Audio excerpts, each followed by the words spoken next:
Bonjour, bienvenue à tous et à toutes pour le deuxième chapitre de cette lecture sur le livre du grand maître Ajahn Chah, dont le titre est « Être ce qui est », l'essence des enseignements du Bouddha.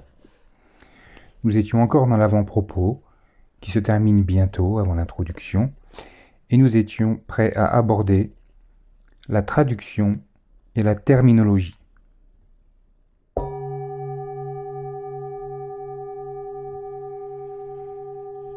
On remarquera des différences de style et de ton dans les enseignements.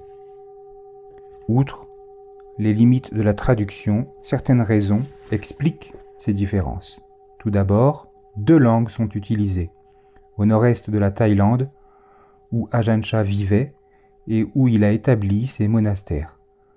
La langue parlée est le dialecte de l'Isan, proche du laotien. Mais au fil des années et des fidèles d'autres régions de Thaïlande et des Occidentaux qui avaient appris ou essayé d'apprendre le thaï ont afflué, de sorte qu'Ajahn Chah a commencé à enseigner davantage en thaï. Le laotien est généralement plus terre-à-terre, plus informel, et davantage une langue de sentiment que le thaï. Ceci est d'autant plus vrai pour Ajahn Chah puisque c'était sa langue maternelle. Quand il parlait à des gens qu'il avait connus toute sa vie, ses paroles avaient tendance à être plus informelles, voire brusques et parfois grondeuses. Il parlait le thaï à des personnes issues de toutes les classes sociales, venues de tous les coins de Thaïlande et du monde.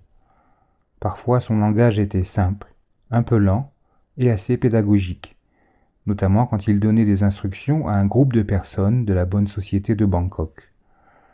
Parfois, quand il enseignait à de jeunes étrangers, il parlait comme un bon grand-père, et d'autres fois, il était simplement plein d'humour et extrêmement détendu. Ses enseignements et la formation qu'il dispensait s'adressaient principalement à des moines et des nonnes, mais il a également offert des trésors d'enseignement aux laïcs. Quant à savoir quelle était la voix du vrai Ajahn Chah, aucun de ceux qui l'ont connu ne se risquerait à le deviner. C'était un acteur génial qui répondait aux situations avec sagesse et compassion. Il avait à sa disposition une extraordinaire palette de moyens habiles, et les présentait en utilisant de multiples facettes de sa personnalité. Il était incapable de réconforter, d'inspirer ou de terrifier. Il pouvait aussi se comporter en comique chevronné, avec un sens de la répartie qui laissait les gens pantois.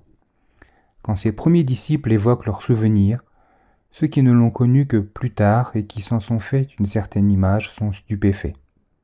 Les anciens le décrivent comme dur, presque sans cœur, parfois féroce, homme mystérieux, détenteur de pouvoirs occultes. Mais quel qu'il ait pu être, le plus important est certainement l'immense amour qu'il a inspiré à tant de personnes tout au long de ces années d'enseignement du Dhamma. Ceux qui ont étudié d'autres écoles du bouddhisme, ou même d'autres écrits du Theravada, trouveront peut-être que l'usage que fait Ajahn Chah de la terminologie bouddhique ne correspond pas exactement aux acceptations habituelles. Son enseignement était, la plupart du temps, non technique et informel. Comme la majorité des maîtres méditation de Thaïlande, il ne s'appuyait pas sur des textes. Il disait souvent qu'enseigner, c'était utiliser judicieusement différents moyens habiles pour montrer la voie juste, clarifier les conceptions erronées et permettre d'éviter les déviations dans la pratique. Pour éviter tout malentendu, il ne faut donc pas prendre ces paroles trop à la lettre ou croire qu'elles ont une signification unique et figée. Il lui arrive de parler de l'esprit dans la terminologie classique des agrégats. Et à d'autres moments, seulement comme d'un ensemble sensation-pensée. C'est aussi de cette manière qu'il décrit le regard ordinaire sur la vie ou la vision du monde. Les 5 agrégats qui, selon le Bouddha, composent l'ensemble corps-esprit, d'une part, la forme physique, et d'autre part, les 4 composantes mentales, ressenti, perception, objets mentaux et conscience sensorielle. sont les 5 agrégats. Il se réfère souvent à ce qui sait, thème récurrent dans l'enseignement du bouddhisme thaïlandais, parfois dans un sens neutre comme l'esprit lui-même, une conscience de base qui a le potentiel d'être sage ou erronée, ou bien il en parle comme d'une connaissance éveillée, voire comme la nature de Bouddha, concept rarement abordé dans le bouddhisme Theravada. Il y a aussi des mots du vocabulaire bouddhique thaï dérivés du pali qui n'ont pas toujours exactement le même sens que leur équivalent sanskrit employé dans le Mahayana. D'autres termes sont utilisés de manière courante et usuelle par Ajahn Chah, tandis qu'ils ont toujours une signification très précise dans le Mahayana. Enfin, il y a des noms communs en thaï dont l'origine est bouddhique et qui ont pris une autre nuance dans le langage parlé. En voici un exemple récurrent. Le mot tamada, dérivé du sanskrit dhammata, terme que l'on utilise pour désigner la réalité ultime et que l'on traduit généralement par inséité ou ce qui est tel que c'est. En thaï, ce mot signifie simplement ordinaire et il est souvent utilisé par Ajahn Chah en lien avec tamashalt, nature ou naturel. Le mot nature ne se réfère pas seulement à l'environnement physique. Quand Ajahn Chah dit que nous ne devrions pas essayer de changer la nature, cela ne veut pas dire que nous devrions nous abstenir d'arracher les mauvaises herbes ou d'installer des systèmes d'irrigation, mais plutôt que nous devrions éviter de vivre dans une lutte constante en n'acceptant pas les choses telles qu'elles se produisent dans l'univers des causes et des effets. Les mots naturel et ordinaire sont peut-être pris par les auditeurs thaïs dans leur sens premier, mais Ajahn Chah les développe dans le sens du dhamma comme ce qui est. En traduisant le pali et le thaï, différents mots ont été employés pour rendre toute la palette de sens et de couleurs de l'original. Anicca est généralement compris comme impermanence, mais Ajahn Chah parlait souvent de ce principe en termes d'incertitude de l'existence. Dukkha a été traduit par souffrance, mais aussi par insatisfaction.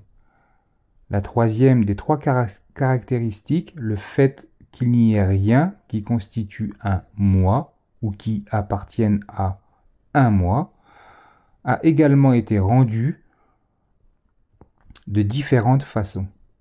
Non-soi, insubstantialité, absence d'un moi personnel.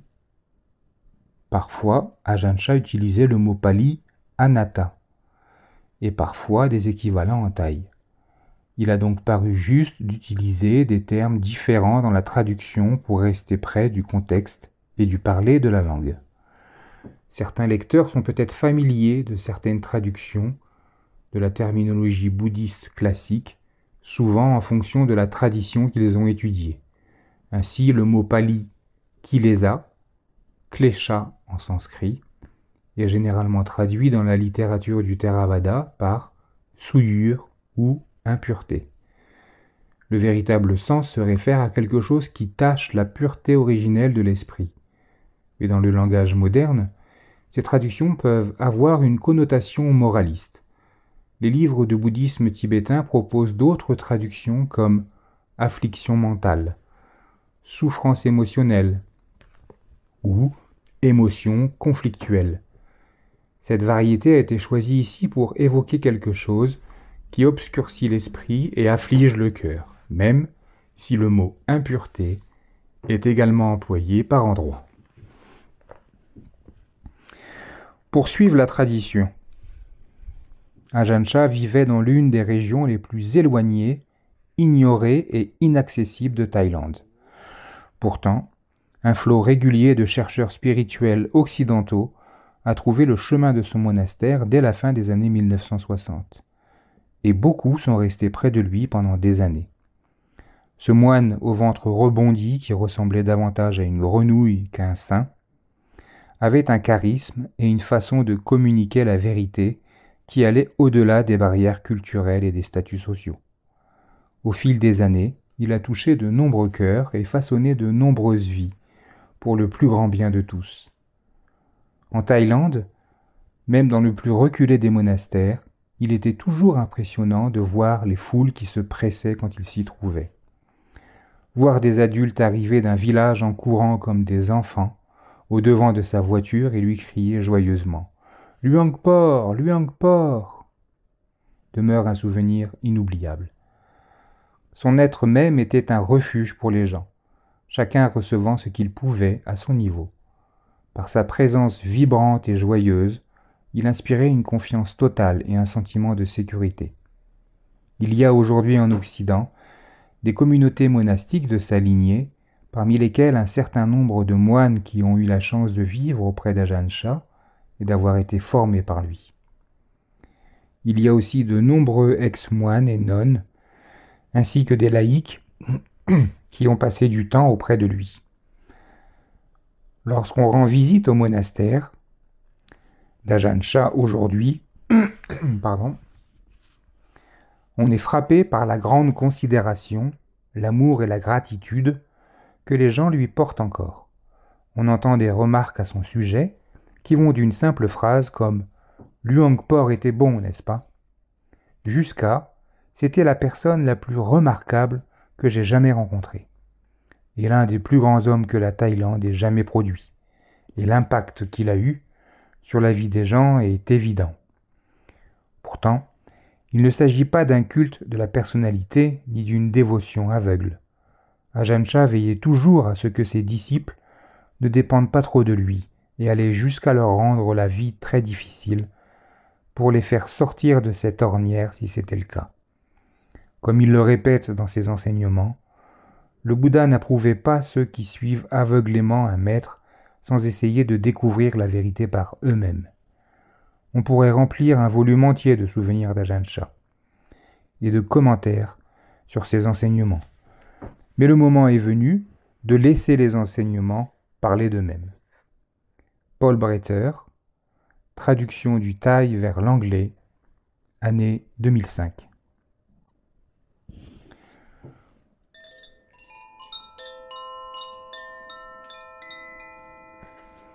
Introduction. Aujourd'hui, je vais aborder le Dhamma pour les grands, quand ceux dont l'intelligence est puérile entendent dire qu'il n'y a pas de soi, quand ils entendent dire que rien ne leur appartient en propre, pas même leur corps, ils se disent « Que dois-je faire dans ce cas? Me plonger un couteau dans le cœur? Fracasser la vaisselle et en finir avec tout puisque rien n'est à moi ?» Mais ce n'est pas du tout cela. Les gens ont des idées aussi absurdes parce que leur esprit est obscurci par d'épais voiles d'ignorance. Le Bouddha a dit « Celui qui voit la vacuité ne peut être rattrapé par la mort. » Alors que se passe-t-il quand un être éveillé disparaît? Eh bien, il n'y a que des éléments qui se séparent, puisqu'il n'y a pas de personne ou de soi. Comment pourrait-il y avoir mort ou renaissance? Il n'y a que de la terre, de l'eau, du feu et de l'air qui se dispersent. Ainsi, la mort peut seulement rattraper de la terre, de l'eau, du feu et de l'air. Il n'y a pas de personne à rattraper. De la même manière, si vous cherchez à solutionner un problème, il y aura toujours des problèmes, parce qu'il y a vous. Quand il n'y a pas de personne, il n'y a pas de problème. Aucun besoin de solution, car il n'y a plus de problèmes à résoudre, et personne pour les résoudre. Mais si vous croyez que vous mourrez, vous reprendrez naissance. Comment pouvons-nous orienter l'esprit vers le Dhamma et faire en sorte qu'il le pénètre? L'esprit du Sotapanna, petit 1, celui qui a atteint le premier des 4 degrés d'éveil, celui qui est entré dans le courant, a pénétré dans le courant du Nibbana et ne retournera plus en arrière. Même si leur esprit est encore susceptible d'être en proie à la colère et au désir, il ne retombera plus dans le cercle infernal de la souffrance et de l'attachement, parce qu'il est en mesure de reconnaître colère et désir pour ce qu'ils sont réellement. Le Sotapanna pénètre le Dhamma et voit le Dhamma, mais son être n'est pas encore Dhamma. Parfois, il éprouvera de la colère ou du désir. Il en sera conscient. Mais il les poursuivra malgré tout, car bien qu'il connaisse et qu'il voie le Dhamma, son être n'est pas encore Dhamma. L'esprit n'est pas devenu Dhamma. Ainsi, il pourra étudier le Dhamma, comprendre le Dhamma, pratiquer le Dhamma et voir le Dhamma, mais être effectivement le Dhamma est très difficile. C'est un état que chacun doit atteindre, un lieu où aucune fausseté ne demeure. Nous sommes tous comme des oiseaux en cage. Aussi belles que soient les conditions de vie dans la cage, l'oiseau ne peut s'en satisfaire. Il ne cessera de volter, désespérément, et d'aspirer à la liberté. Les riches et les privilégiés ne sont pas mieux lotis. On pourrait les comparer à des colombes dans des cages dorées. Entre le moment où vous entendez le Dhamma et le moment où vous le voyez, vous ressentez encore de la souffrance. Vous ne serez libéré des expériences insatisfaisantes que le jour où vous serez le Dhamma. Tant que vous ne serez pas le Dhamma, votre bonheur dépendra des circonstances extérieures sur lesquelles vous comptez. Le plaisir, la réputation, la richesse et les choses matérielles. Vous pourrez peut-être acquérir beaucoup de connaissances, mais celles-ci seront entachées par la superficialité du monde et ne vous permettront pas d'être libéré de la souffrance. Vous serez encore comme un oiseau en cage. La pratique correcte du Dhamma s'obtient d'un maître qu'il a lui-même reçu d'un autre maître. Elle descend ainsi d'une longue lignée, même si, au fond, c'est simplement la vérité, et qu'elle n'est attachée à aucune personne en particulier. Si nous respectons la personne du maître et que nous n'agissons que par déférence envers lui, nous ne pratiquons pas le Dhamma. Nous ne faisons qu'accomplir une tâche, remplir un devoir parce que le maître est dans les parages. Mais, sitôt qu'il a le dos tourné, nous nous relâchons. C'est comme un ouvrier qui travaille dans une usine. Il travaille pour la société qui en est propriétaire, mais il n'aime pas vraiment son travail. Il ne le fait que pour gagner de l'argent. Et, dès que c'est possible, il relâche ses efforts. C'est la tendance générale. S'appuyer sur un maître par respect correspond à un certain niveau de la pratique. Mais ensuite, nous devons nous poser la question. Quand verrai-je le véritable Dhamma ? L'enseignement du Bouddha est là pour nous éclairer. Il permet aux êtres humains d'entrer dans le courant et de se voir eux-mêmes. Quand on se voit, on voit le Dhamma. Et quand on voit le Dhamma, on voit le Bouddha. C'est alors que l'on entre dans le courant. Comme je l'ai souvent dit, quand on accède au Dhamma, on ne peut pas mentir, on ne peut pas voler. Vous croyez que mentir, c'est tromper les autres ? Vous croyez que vous pouvez mal agir sans que les autres le sachent. Mais où que vous soyez, si vous êtes entré dans le courant, il est impossible de mal agir sans que les autres le sachent. Croire le contraire est le fait de l'ignorance.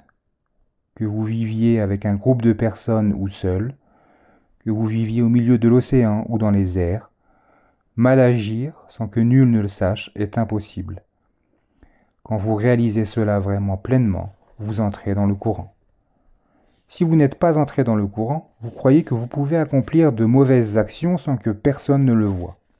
En réalité, vous ne faites que vous avilir parce que vous ne voyez pas le Dhamma. Quiconque voit le Dhamma ne trompera pas les autres et ne fera rien de nuisible, quelle que soit la situation. Prenons le temps de nous souvenir de l'enseignement authentique du Bouddha. Il a dit que partout où se trouve le Dhamma, il y a quelqu'un qui voit, soi-même. Croire qu'il en va autrement est vraiment dommage. Cela va à l'encontre de ce que voulait dire le Bouddha. Quand il nous enjoint d'être témoins de soi, si nous sommes témoins de nous-mêmes, nous serons incapables de mentir ou de mal agir.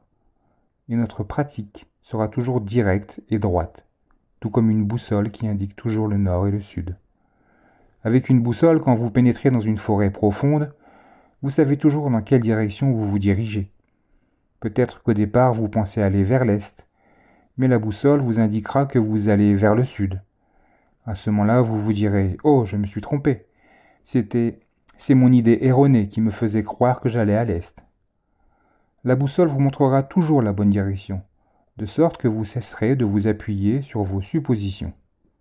Nous pouvons abandonner nos idées et nos opinions quand nous découvrons qu'elles peuvent nous entraîner sur la mauvaise voie. Il est dans la nature des gens d'avoir plaisir à faire ce qu'il ne faut pas. Nous n'aimons pas ce qui en résulte, mais nous ne pouvons pas nous en empêcher. Nous ne voulons pas que les choses tournent mal ou aillent de travers, mais nous aimons agir mal. Ce n'est pas la vision juste. Les choses n'apparaissent pas par magie, elles ont une cause.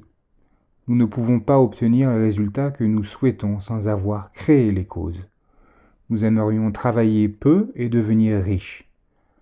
Nous aimerions réaliser la voie, le fruit de la pratique et le nibbana, mais nous ne voulons pas investir trop d'efforts dans la pratique. Nous aimerions acquérir des connaissances, mais nous ne voulons pas étudier. Nous aimerions réussir aux examens sans réviser, alors nous allons demander à Luangpor de nous asperger d'eau bénite. Pourquoi faire? En quoi cette eau va-t-elle vous aider? Pour réussir vos examens, il faut travailler dur et vous plonger dans les livres. Mais les gens sont ainsi. Ils seront peut-être un peu inspirés par ce vieux moine qui les asperge d'eau, mais pour dire les choses simplement, cela s'appelle ne pas être en contact avec le Dhamma. C'est un niveau. Dans la pratique du Dhamma, nous devons être conscients qu'il y a des causes et des conséquences qui en résultent. Ceux qui s'y consacrent vraiment peuvent mettre fin aux doutes, résoudre tous leurs problèmes et en finir avec eux. C'est comme l'aiguille de la boussole qui ne peut pas mentir.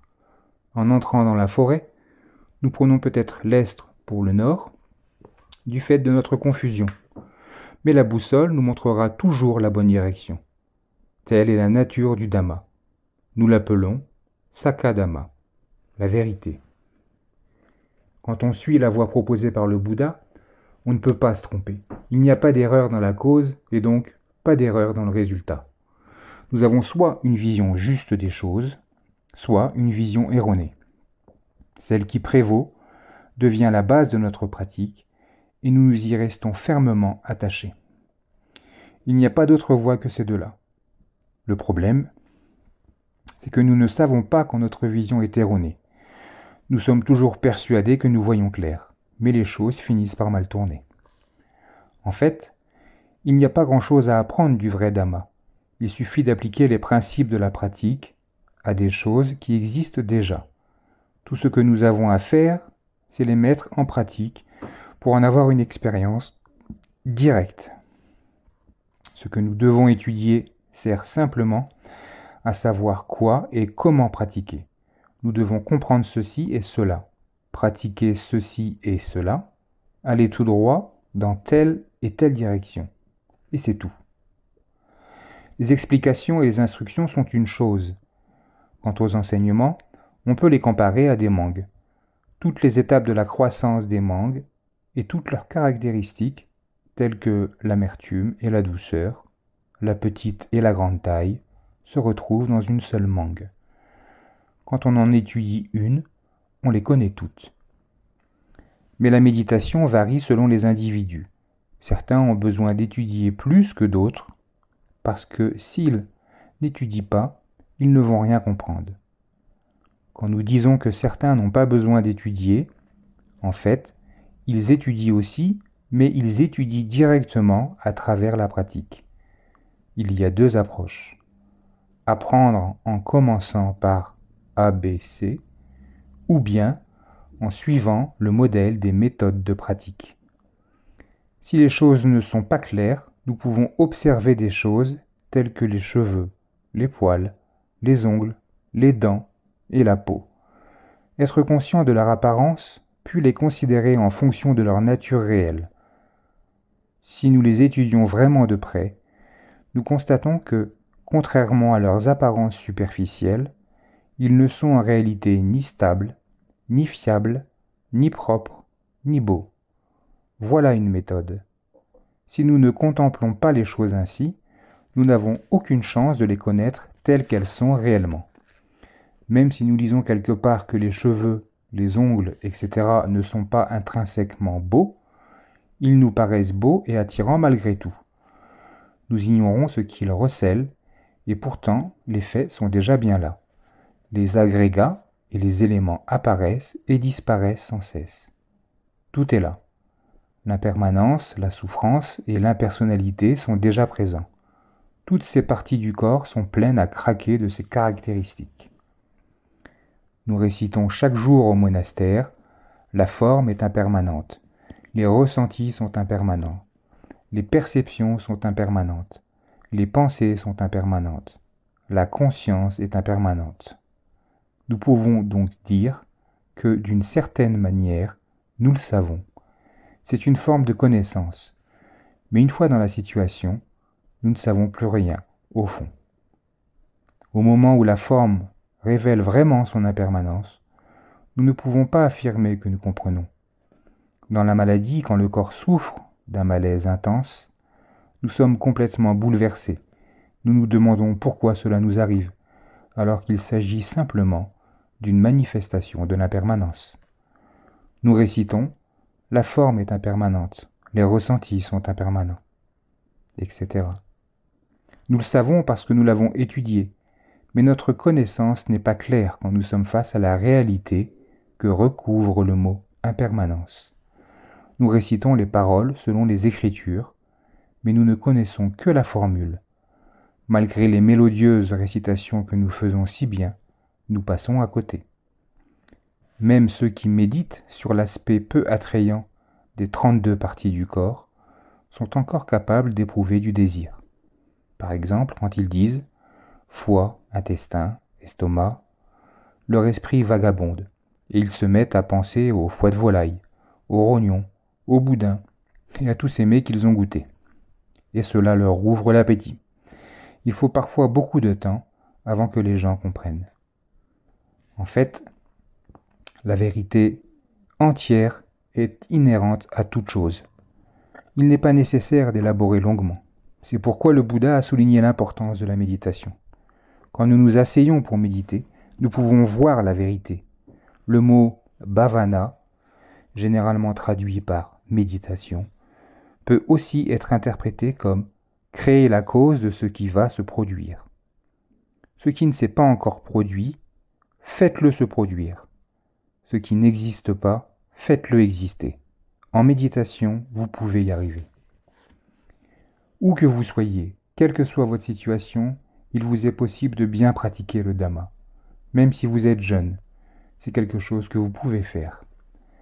Ne croyez pas que ce soit réservé aux plus âgés. C'est ce que les gens semblent penser de nos jours. Quand je serai plus vieux, je commencerai à aller dans les monastères et à passer un peu de temps à étudier le Dhamma. Pour l'instant, je ne peux pas. Il y a beaucoup de choses à faire avant, donc j'attends d'être plus vieux. Et ils passent le relais à leurs aînés. Je ne suis pas sûr que ce soit si fantastique d'être vieux, vous savez. Y a-t-il des personnes âgées près de chez vous? Sont-elles en bonne forme physique? Pourraient-elles se mesurer à vous dans une course à pied? Non. Leurs dents tombent, elles ont la vue basse et n'entendent plus très bien. Quand elles se lèvent, elles gémissent, et quand elles s'assoient, elles gémissent encore. Pourtant, quand nous sommes jeunes, nous nous plaisons à penser « Quand je serai plus vieux, je méditerai ». Bizarrement, nous nous imaginons que dans notre vieillesse, nous serons forts et pleins d'énergie. Le vieux monsieur Kiem du village voisin transportait de grosses planches sur son dos quand il était jeune. Aujourd'hui, il doit s'appuyer sur une canne pour marcher. La vie est ainsi. Alors s'il vous plaît, n'allez pas vous bercer d'idées ridicules. Tant que nous sommes en vie, soyons attentifs au bien et au mal. Si quelque chose n'est ni juste ni bon, essayons d'éviter de le faire. Si quelque chose est juste et bon, efforçons-nous de le faire. C'est tout. Ce sont des choses que tout le monde peut pratiquer. Inutile de laisser cela pour nos vieux jours. Allons, vous avez déjà vu des personnes âgées, n'est-ce pas? Chacun de leurs mouvements s'accompagne de craquements et de gémissements. Ne savez-vous pas pourquoi? Et pourtant, nous fermons les yeux et les oreilles et nous disons « Laissez-moi d'abord finir ceci. Laissez-moi régler cette affaire-là. Attendez que je sois plus vieux et je viendrai au monastère. » Est-ce compréhensible? Quand on est vieux, il est difficile de rester assis longtemps. Il se peut que l'on ait du mal à entendre les enseignements, ou qu'on ne les comprenne pas bien. Alors n'attendez pas la vieillesse. Pratiquez régulièrement et sans interruption. Avant que la vieillesse arrive, on a la jeunesse. Ce n'est pas comme si on était d'abord vieux et qu'ensuite on devenait jeune. La vie ne va que dans un sens. La vérité, c'est que vous vieillissez depuis déjà très longtemps. Vous avez probablement le sentiment d'être jeune, mais dès votre naissance, vous avez commencé à vieillir. On peut même dire que le processus a commencé dans le ventre de votre mère. En y grandissant, vous deveniez plus vieux que vous ne l'étiez avant, et puis la naissance s'est produite. Si vous n'aviez pas grandi, il n'y aurait pas eu de naissance. Vous seriez resté dans le ventre de votre mère. Ensuite, tout au long de votre croissance de bébé à enfant, et ainsi de suite, le vieillissement s'est poursuivi. Donc, arrivé où vous êtes aujourd'hui, vous pouvez considérer que vous êtes vieux. Vous ne vous sentez pas vieux et vous ne voyez pas les choses ainsi.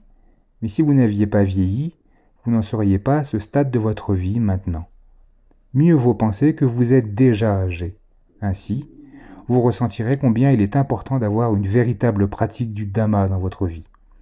Ensuite, avec le temps, noblesse et vertu en résulteront. Il faut que vous commenciez à vous comporter vertueusement dès à présent, quand vous êtes encore relativement jeune, et il est certain que plus tard tout ira bien pour vous. Quand on crée du bon karma dans le présent, il n'y a pas de conséquences malheureuses plus tard. C'est un bon principe à suivre. Quant aux actions qui entraînent des conséquences affligeantes, ce sont celles que vous pouvez éviter. Voilà de bonnes choses à considérer avec attention pendant que vous êtes jeune. Mais si vous vous mettez en tête que vous devez régler toutes sortes de choses urgentes avant de pouvoir pratiquer le Dhamma, il y a de grandes chances pour que ce jour n'arrive jamais. Dans le bouddhisme, nos actions doivent être destinées en priorité à purifier le corps et l'esprit. C'est ce que l'on appelle sila, ou tout simplement moralité. Si le corps et la parole sont purs, le calme sera présent, et l'esprit pourra bien se stabiliser. Mais tout ceci est très simplifié. Qu'est-ce que ce calme? Si vous n'avez rien volé et que la police recherche un voleur, vous n'avez pas à vous inquiéter. Vous pouvez vous détendre, sachant que ce n'est pas vous que l'on recherche. Si votre esprit est dans cet état, libre de toute anxiété, quand des stimulations sensorielles et des pensées apparaissent, vous êtes en mesure d'en être clairement conscient. En résumé, c'est ce que l'on appelle le développement de la vertu, de la concentration et de la sagesse. Je vais vous dire comment les choses se sont passées pour moi. Quand j'étais jeune, on disait que pour pratiquer le samadhi, il fallait avoir un maître. On lui apportait de l'encens, des bougies et des fleurs. On commençait les récitations en faisant vœu d'obéissance au maître, et ensuite on suppliait et on priait. Que ceci prenne effet en moi, que le sila qui n'est pas pur devienne pur, que le samadhi vienne résider en mon esprit. Nous étudions les textes, nous récitions tous les facteurs de la concentration, les différents types de joie et de bonheur, etc. Nous invitions le samadhi à venir, et enfin, nous nous asseyions en méditation. Mais je ne voyais jamais rien arriver. J'étais assis là, et je devenais de plus en plus nerveux parce que rien ne se passait. Alors j'ai commencé à me dire, « ce n'est pas comme cela qu'il faut s'y prendre. » S'il suffisait d'inviter la vertu et la concentration pour qu'elles viennent, ce serait vraiment facile. Il est évident qu'il nous faut faire un certain effort pour que cela se produise. C'est ainsi que j'ai commencé à voir les choses, de sorte que j'ai écarté ce que l'on m'avait appris. Dans la pratique, certains comprennent facilement et d'autres avec difficulté, mais dans tous les cas, c'est sans importance. Que ce soit facile ou difficile pour nous, le Bouddha a dit de ne pas être négligent. Ne soyez pas négligent, et c'est tout. Pourquoi? Parce que nous devons observer les choses de très près pour voir que la vie n'a rien de sûr. Dès que nous commençons à croire que les choses sont sûres, l'incertitude, tapis jusque-là, se manifeste. Être négligent, c'est s'accrocher aux choses comme si elles étaient permanentes et sûres. C'est se saisir d'une certitude là où il n'y en a pas, et chercher la vérité dans les choses qui n'ont aucune réalité absolue. Faites attention. Il y a de grandes chances pour que ces choses se retournent un jour contre vous. En conséquence, que les choses soient vraies ou fausses, bonnes ou mauvaises, agréables ou pas, peu importe. Ce qui est important, c'est d'entraîner l'esprit pour qu'il soit en accord avec la voie. Autrement dit, mettre en place la vision juste en comprenant que tout est incertain. Je vous en prie, ne soyez pas irréfléchis. Ne vous laissez pas emporter en imaginant n'importe quoi, en créant des problèmes au point de vous y perdre. Si quelque chose vous déçoit ou vous perturbe, soyez-en conscient, mais ne laissez pas la souffrance être plus grande que la réalité de ce qui est. Si quelque chose vous plaît, ne laissez pas l'enthousiasme vous emporter. Il est possible d'apprécier les choses sans tomber dans l'excès. Dans notre patois local, nous disons « ne vous saoulez pas ».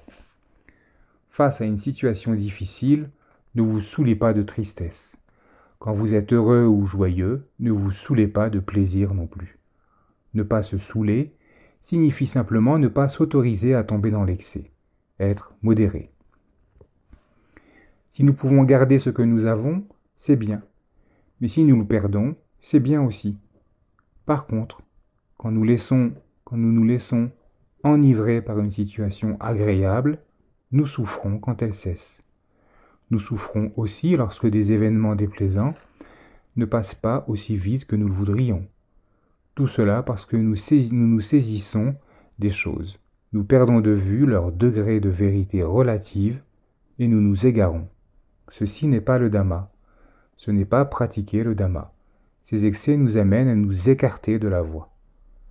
Cet éloignement de la voie est la vision fausse qui est à la racine de la souffrance. Toutes les explications concernant la pratique ont pour but de nous faire connaître la cessation de la souffrance. Pratiquer en fonction de cette compréhension, c'est simplement pratiquer pour réaliser la cessation de la souffrance. Si nous considérons les choses de cette manière, nous savons ce qu'est la souffrance et comment elle apparaît.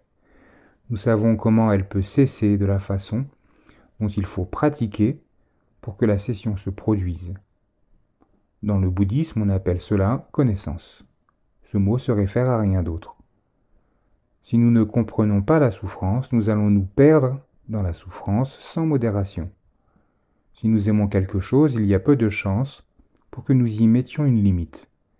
Il n'y aura aucune réflexion sur l'effet bénéfique ou néfaste de cet attrait, et nous ne prêterons l'oreille à aucun conseil. Nul ne pourra nous arrêter. Quelqu'un pourra se gaver de ses friandises favorites, et, quoi que vous lui disiez, il n'aura aucun désir de se contrôler. Il n'y a pas de problème, je t'assure. Pour lui, tout est bien simplement parce qu'il aime ce qu'il mange. Il ne pense pas aux maux d'estomac qu'il risque d'avoir plus tard, et, quand ce sera trop tard, il sera tout surpris et malheureux. C'est pourquoi le Bouddha a voulu que nous ayons cette connaissance. Ceci est souffrance, ceci est la cause de la souffrance, ceci est la fin de la souffrance, et ceci est la voie qui mène à la fin de la souffrance. Toute la pratique peut se résumer à ces 4 points. Tout est vraiment là. Pour exprimer le Dhamma clairement et succinctement, on peut dire qu'il y a la souffrance qui naît et la souffrance qui disparaît. En dehors de cela, il n'y a rien. La souffrance apparaît, la souffrance disparaît. Pourquoi souffrons-nous perdus dans le cycle du samsara, de l'existence conditionnée? Parce que nous ne connaissons pas la vérité de ces choses-là. Nous ne comprenons pas la souffrance. Alors nous nous saisissons de la souffrance en pensant qu'elle va nous apporter le bonheur. Et elle finira par nous faire mal. C'est comme un fermier qui verrait un cobra seul dans un champ et aurait pitié de lui. Il faut aimer toutes les créatures et leur apporter aide et réconfort, se dit-il, ignorant qu'il s'agit d'une créature très dangereuse. Alors il le ramasse et l'approche délicatement de lui. Mais quand le serpent sent cette chaleur et ce réconfort, il le mord. Cela se produit parce que les bonnes intentions ne suffisent pas. Il manque la connaissance. Un cobra peut tuer, il faut le savoir. Il nous arrive exactement la même chose lorsque nous ne comprenons pas la souffrance. La façon dont elle apparaît, sa cessation, et la voie qui mène à la cessation. Toute souffrance et toute expérience insatisfaisante a une cause. Quand cette cause cesse, la souffrance cesse. Tous les dhammas agréables ou désagréables naissent d'une cause.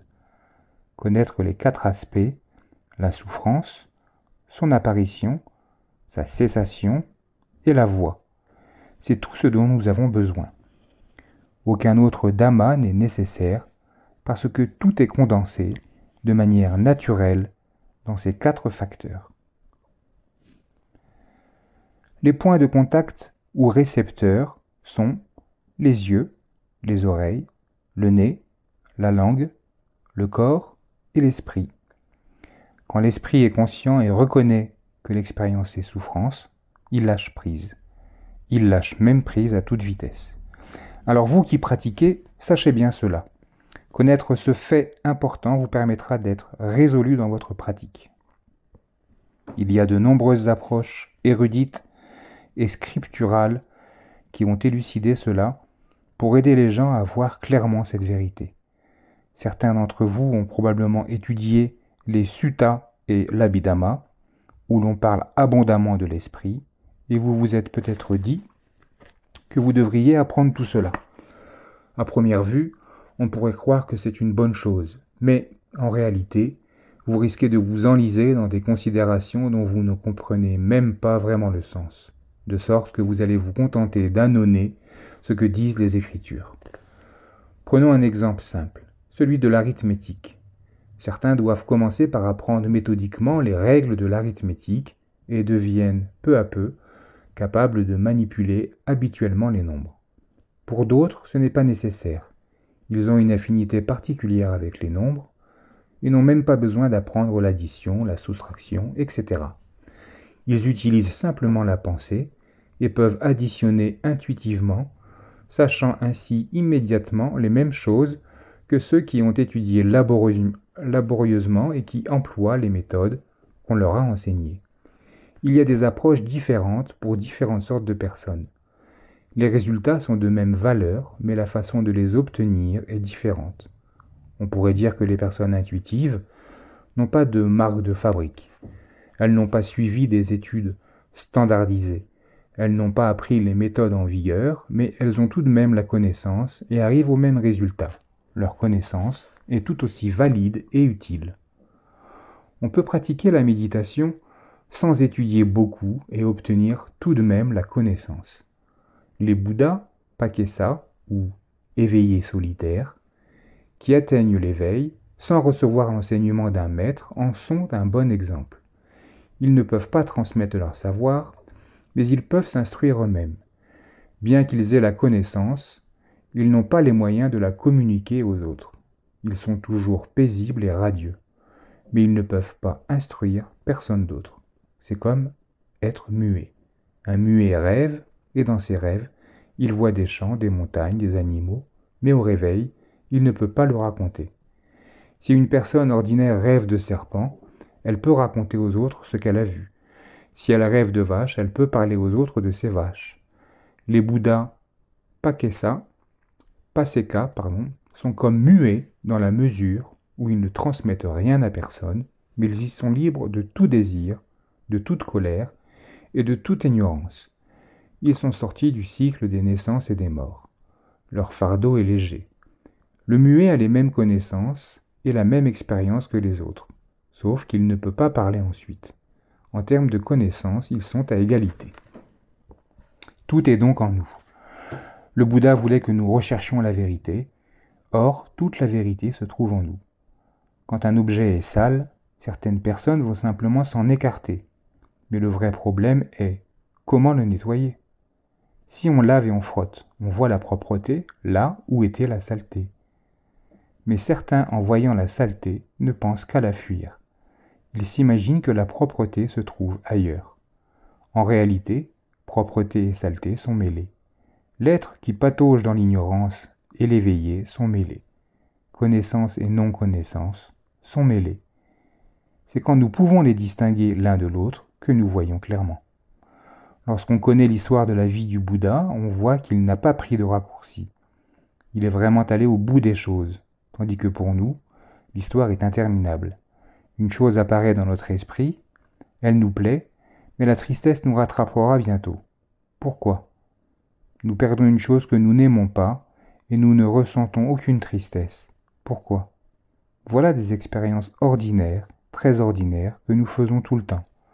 Examinons cela attentivement et allons nous aussi au bout des choses. Entrons tous dans la pratique avec une compréhension correcte et il n'y aura plus de retour en arrière. Comme pour celui qui est entré dans le courant, notre esprit sera définitivement orienté vers le Dhamma. À partir de là, nous aurons très peu de problèmes relationnels dans la vie. Si nous arrivons tous à ce point où nous orientons définitivement notre esprit dans le sens du Dhamma, nous serons en harmonie. Quoi que l'on dise, quoi que l'on nous dise, nous ne croirons pas que nos réactions sont normales. Si nous avons un sentiment de responsabilité, nous serons honnêtes les uns envers les autres, sans jalousie ni conflit. C'est ainsi qu'agissent ceux dont l'esprit s'est orienté vers le courant. D'où viennent-ils ? Ils faisaient autrefois partie de ceux dont l'esprit n'était pas encore orienté ainsi. Ceux qui deviennent vertueux et finissent par s'éveiller étaient au départ des lourdeaux, comme on dit, ni plus ni moins. Pour résumer le sens de notre pratique, nous pouvons utiliser les termes qui décrivent traditionnellement les 4 vertus du Shanga. La communauté des pratiquants authentiques, pratique assidue, droiture, recherche de la fin du samsara et sagesse dans l'action, la parole et la pensée. Ceux qui pratiquent ainsi verront tout converger vers le point unique de l'accomplissement ultime. Entendre le Dhamma sera le début de la prochaine lecture du livre Être ce qui est.